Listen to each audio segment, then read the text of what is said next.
Testing, testing. All right. I think that has solved my audio problem. If you guys can hear me, please put it in the chat.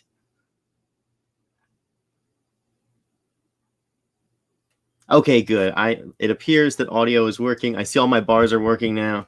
I'm not sure exactly what went wrong there, but yay, all systems are go. Thank you guys so much for your patience. I had to restart the internet this morning, and so I was already like 2 minutes late because the router was all jammed up, and then my audio wasn't working. So yay for being able to finish this up. Good morning, my beautiful friends. It is a pleasure to be here today with you. Thank you so much for bearing with me during these things. This is your wake-up call with Maui Paul. I am Maui Paul, and we are here today to say some really nice things about ourselves. Oftentimes, we don't say nice things about ourselves, and sometimes we don't say nice things about other people inside of our own heads either. And so as we work on these words, as we work through this stuff, we really are improving our own internal dialogue, both for our own benefit and also for the benefit of the people around us who we love and care about.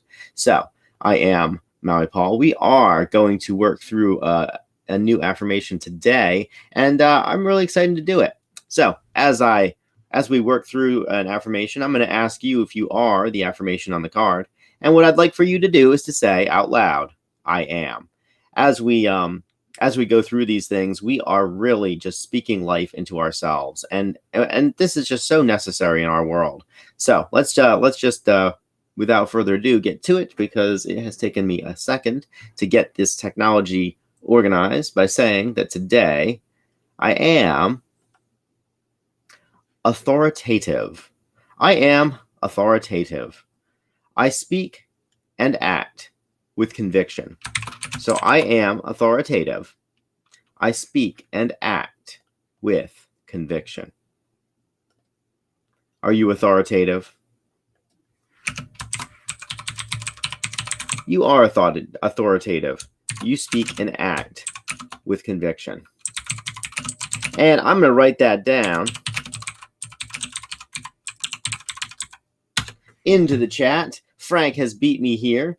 Good morning, everybody. Look at this. Look at all these wonderful folks who are authoritative, speaking and acting with conviction. Good morning, Lauren, Shauna, Dennis.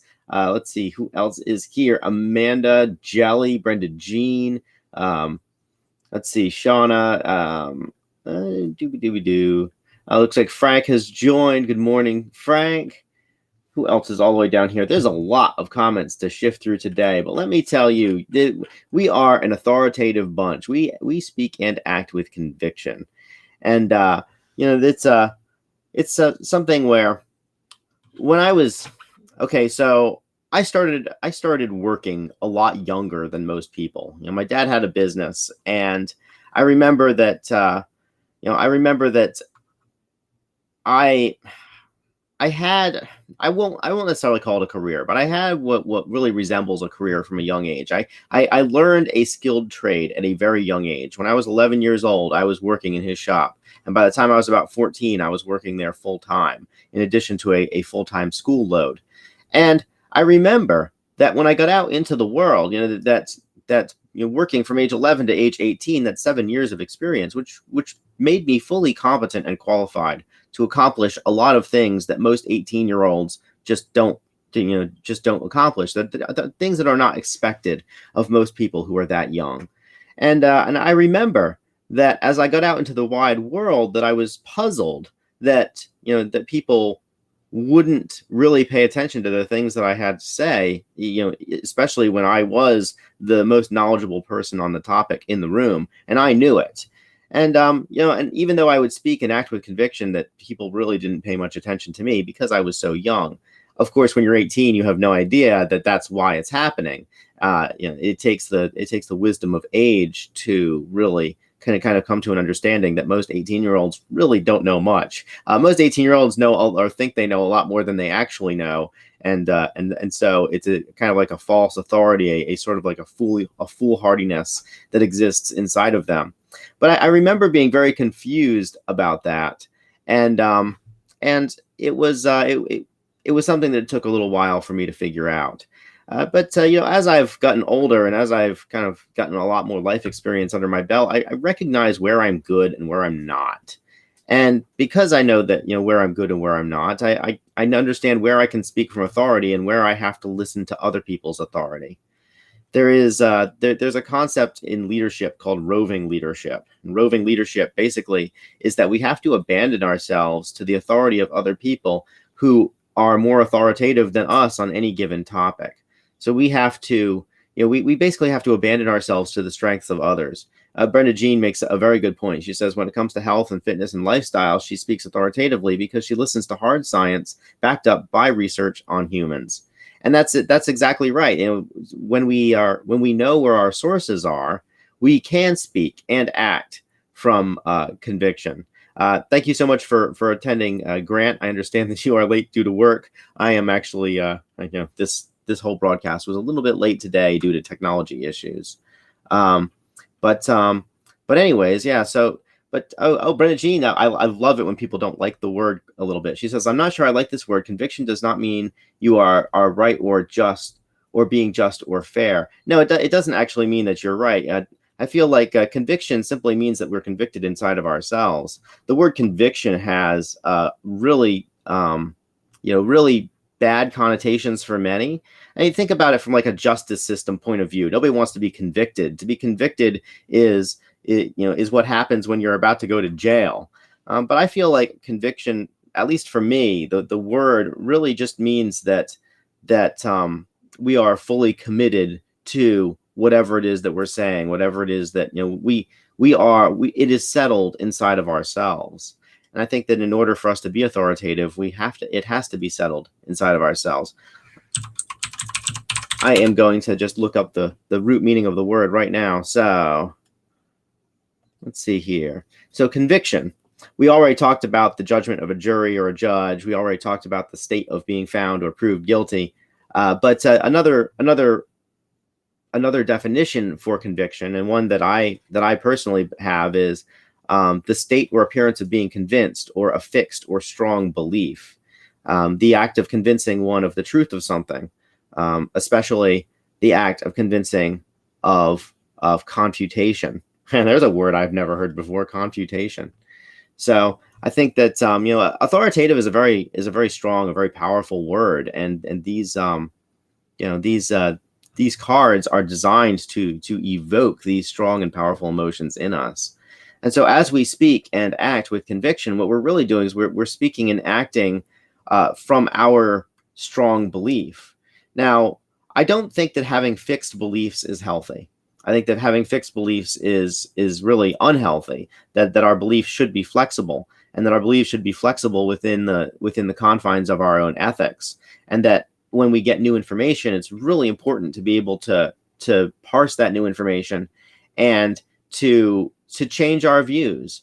One of my favorite bloggers has this mental framework where he talks about that there's a matrix between what we think and how we think. And what we think is just whatever we think on any topic. So, you know, I think that the world would do better if it had more positive messages in it. That's something that I think. But then there's also how we think. And how we think is really, it really is all about understanding how open we are to new information.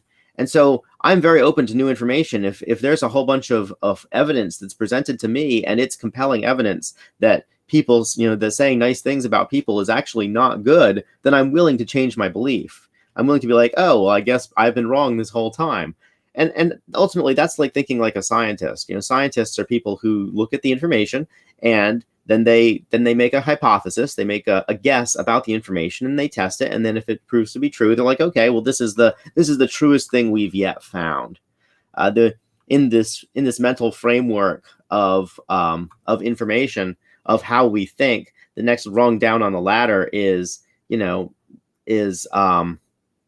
like thinking like a lawyer. Now, lawyers also are very open to new information, but lawyers start with the end in mind. Lawyers are attempting to get to a specific space. They're attempting to get to a particular conclusion. And so any evidence that supports that conclusion, they're interested in hyping up. And any evidence that doesn't support that conclusion, they are interested in, in suppressing. There are also people who think like sports fans. Sports fans really want there to be a level playing field, but they also really, really, really want their team to win. And so, of course, they want it to be a level playing field. They want the victory to be. They want their victory to be just. They want their victory to be fair. But at the same time, they're rooting for something. And the lowest form of thinking is thinking like a zealot. A zealot is a person who has their opinion, and that's their opinion, and they will die on that hill. And it doesn't matter how much logic or truth or facts that you tell to them, their opinion is their opinion. And so I actually very recently had a discussion about this. I very recently had something where I realized I was dealing with zealots. And when we realize that we're dealing with zealots, it's incredibly important to just leave the room, because it doesn't really matter if they agree with you or don't agree with you. They're not great thinkers. And people who aren't great thinkers don't make very good conversation partners. But I was in a room and I recognized that I was dealing with zealots because I agreed with the majority of what they were saying, but I pointed out a weakness in the argument. And I said, listen, guys, I believe in most of what you're saying, but here's the weakness. Here's the thing that you guys did, that if you want to convince more people, this is the part that we need to focus on. And they basically just told me that I was incredibly stupid for even bringing that stuff up and started immediately name calling. And that's when I realized that I was not in a group of my peers. I was in a group of zealots. And zealotry is very, very dangerous.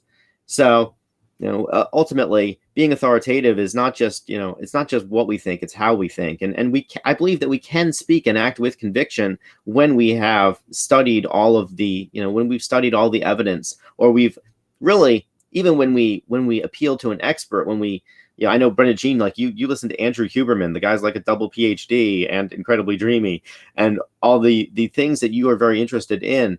I know that you listen to him, and I've listened to him too, and the guy's just absolutely brilliant. And so when I adopt his opinion as my own, then really I've outsourced all of the thinking to him. And that's not a bad thing. It's good to outsource our thinking to people who are authoritative on the subject. It's good to, it's good to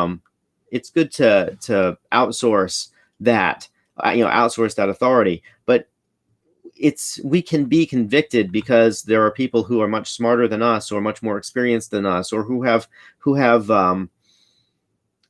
really, really studied a topic deeply. And we can abandon ourselves to them, to their expertise, to their knowledge. And just like what Janet says that, she can only speak with conviction about herself. And that is absolutely the case. We really can only speak with conviction about ourselves. There is a trope that happens in like the entrepreneurial world, where somebody will basically just talk about what they did to become successful, and then they're trying to sell you that story. But ultimately, that story isn't going to make you successful. You could get some tidbits from that story, but it's not your life. I think about like the 4-Hour Work Week, for example. So the 4-Hour Work Week was a book that was basically just talked about the journey of this guy who gosh, I forget his name now, but really famous self-help author. But he basically talks about the 80-20 principle and how he went from working like 80 hours a week to working 4, or to really only needing to work 4 because he's focused on the 4 hours that are most effective. And I remember reading the book and thinking to myself, I was like, that's nice, but that's your life. And I can't have your life. I don't want to do all the things that you did. I don't want to live my life the way that you lived your life. There are certain parts of my life that I want to look like yours, but not all of them. And so we can only really speak for ourselves. And Grant, I know that that you are actually in the law space, and you're talking about how you have no credible evidence by which to substantiate any argument to the contrary. Law school teaches you have to understand both sides before you can intellectually argue or defend either side.